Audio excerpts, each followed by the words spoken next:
Tour of Guangxi is the final UCI World Tour event of the year. 6 full stages, and we've got the first stage, the shortest stage of the week in Beihai, about to kick off a 54-kilometre circuit to be worked through on 2 separate occasions. Along the way, they've got 2 third category climbs and 3 intermediate sprints, offering very valuable bonus seconds. That third category climb, not particularly long and not particularly arduous, and comes far enough from the finish, so it shouldn't trouble the sprint teams who are expected to prevail.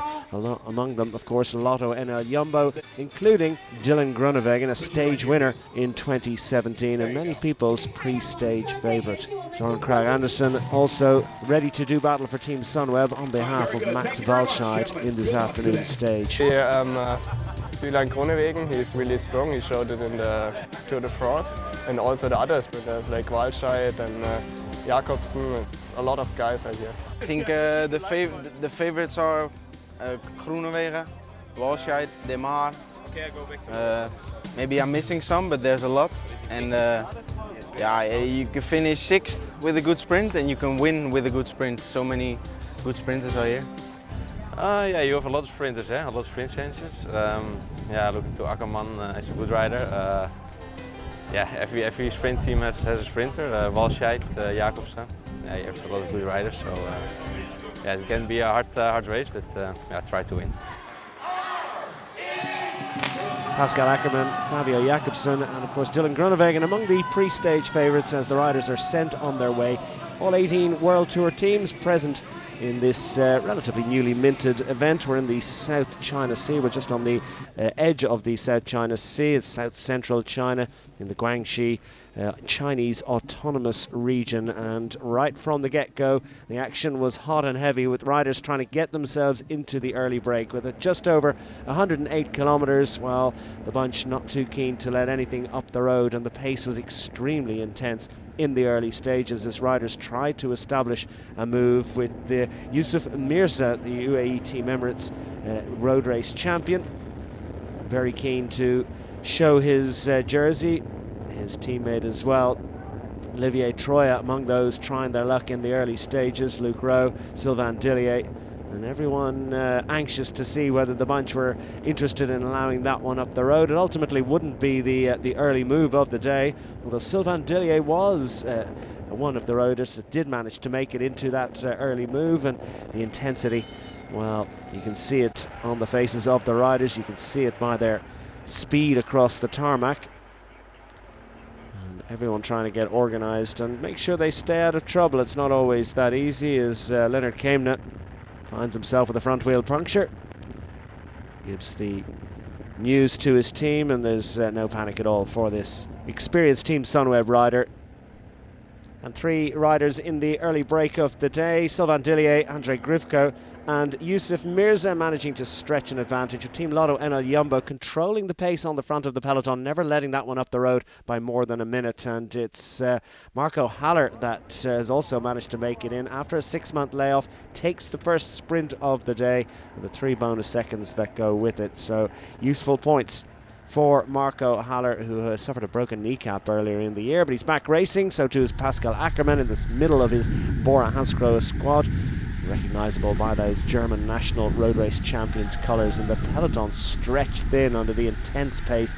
The shorter the stage, the faster the average speed, and as they come to complete 1 full lap of the 2-lap race down here at the very bottom of the Guangxi region, well, it was a sprint that was worthy of a finish of any stage, but it was only for bonus seconds. But don't say only, because Sylvain Dillier really wanted this one, and Dillier would prevail, take 6 intermediate bonus points, but more interestingly from his point of view, 3 seconds towards the overall. And remember, he was 10th overall last year, scored some bonus seconds along the way on that occasion, and obviously sees this as a useful strategy for increasing his chances of finishing well up at the end of the 6 days of racing. Quick step on the front of the peloton as the bunch stream through behind the group of 3 riders. The breakaway groups whittled down from 6 to 3, and in short order they would be retained by the peloton. Into the closing stages,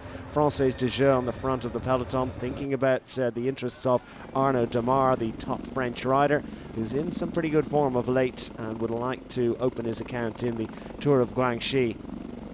Peloton, a fast-moving group, piling across the tarmac, and riders down at the back of the bunch are not going to be able to get involved up front. The final climb of the day coming a little way out, but some useful points scored by Peter Kenyuk up front for the Bora Hansgrohe squad. Gianni Moscon also clear for Team Sky at that moment, but the on-bike images telling us just what an intense finale this was. Extremely fast pace being set on the front, and indeed even the riders in the middle of the peloton fighting to get on the right wheel.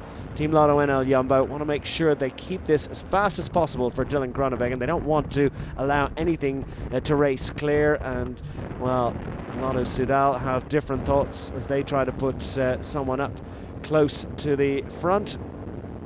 Quick step as well. Fabio Jakobsen, the young Dutch rider, has been on fine form, sensational debut season. He's scored 5 wins, and they want to make sure that they're going to give him as close to an armchair ride as possible. The other squads, Team Sunweb, ever attentive on the front of the peloton.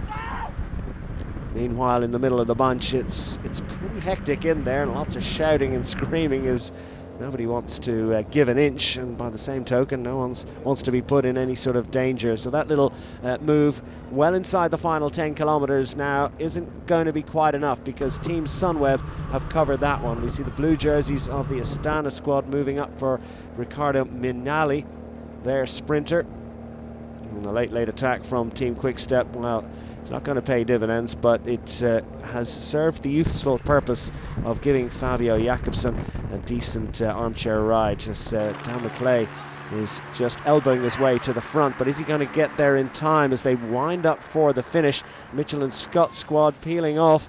Matteo Trentin's going to find his way through. Ackerman's going for glory, but in the yellow, it's Dylan Groenewegen to the line, who gets the victory, gets his arms in the air, gets his second stage success in the Tour of Guangxi.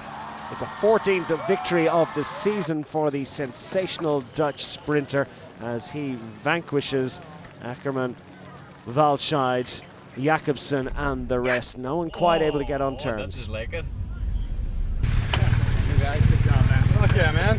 Good job. Nice job. Yeah, it was a really hectic final, so yeah, big roads. On the end was a small climb, so yeah, someone attacks, and yeah, we take the control, close the gap, and yeah, I think yeah, we did a good job in the final, and yeah, I thought I was in a good position, and yeah, I can sprint for the win, and we do it.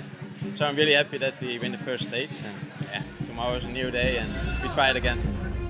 They've got a good opportunity tomorrow. Tomorrow he will wear red as the overall race leader of Tour of Guangxi. Dylan Groenewegen has delivered. Sylvain Dillier is the leader of the points competition after his successful raid out front. He sits second overall. Swiss riders in good shape. Spray the champagne. They've got another stage to do tomorrow, but it's success for Dylan Groenewegen on stage 1.